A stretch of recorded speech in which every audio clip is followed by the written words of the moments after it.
500 টাকার ভাড়া 800 টাকা করে চাইতে আছে। অগ্রিম টিকিট পাচ্ছি।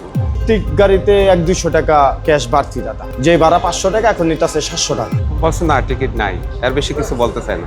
পরিবারের সঙ্গে ঈদ করতে গ্রামের পথে লাখ লাখ মানুষ, কিন্তু যাত্রার শুরুতেই তারা মুখোমুখি হন ভয়াবহ এক অভিজ্ঞতার।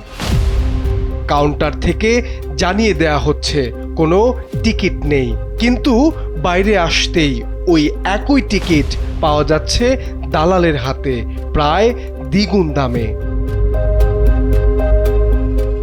যাত্রীদের অভিযোগ, ঈদের সময় যাত্রী চাহিদা বাড়লে সক্রিয় হয়ে ওঠে কিছু অসাধু চক্র।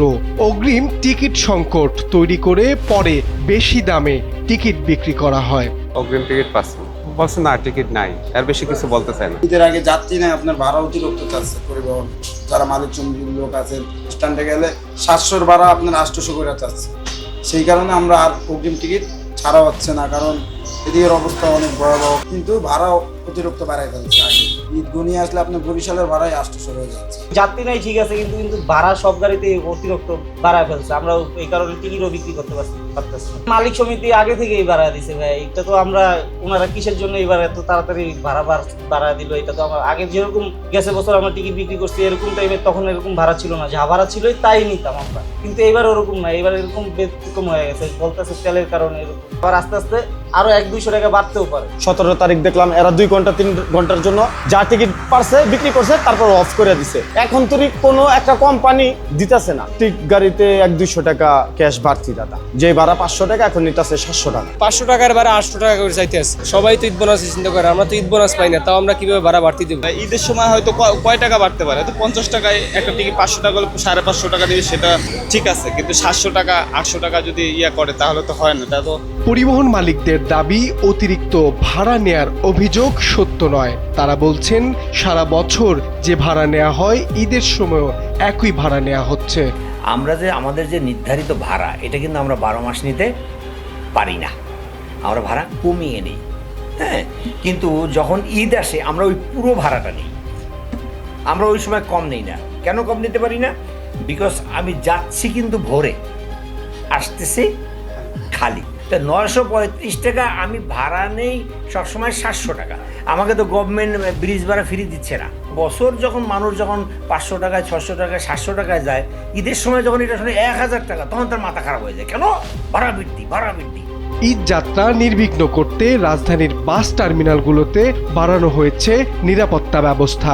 আইন শৃঙ্খলা বাহিনীর পাশাপাশি সাদা পোশাকেও থাকবে বিশেষ নজরদারি।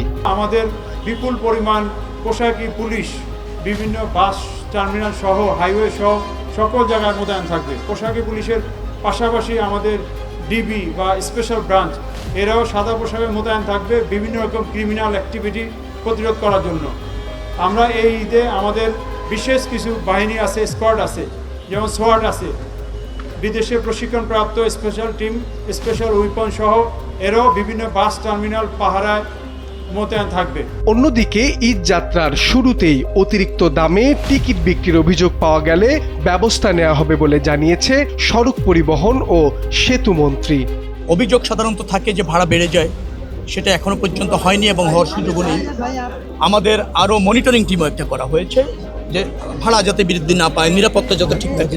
ব্যবস্থাপনা যা নেওয়া হয়েছে যথেষ্ট বলে আমরা মনে করছি। ব্যতিক্রম হতেই পারে, মনে রাখা দরকার, প্রথমে যেটা বলেছি 1.5 কোটি লোক ছাড়বে 2 থেকে 3 দিনের মধ্যে ঢাকা শহর। যানবাহনের স্বল্পতা তো আমাদের আছে, যানবাহনের মানেরও ঘাটতি আমাদের আছে, যেটা বাস্তবতা। আমরা সেইগুলির সর্বোত্তম ব্যবহারটা প্রয়োগ করতে চাচ্ছি। যেখানে যেখানে ল্যাকিং চাচ্ছে আমরা সেগুলিকে মোটামুটিভাবে সর্বোত্তম সক্ষমতার মধ্যে সর্বোচ্চ আমলে নিয়ে আমরা কাজ করছি। ঈদ এলেই রাজধানীর বাস টার্মিনালগুলোতে বাড়ে ঘরমুখো মানুষের চাপ, আর সেই চাপের সুযোগেই প্রায় প্রতি বছরই সামনে আসে টিকিট সংকট ও অতিরিক্ত ভাড়ার অভিযোগ।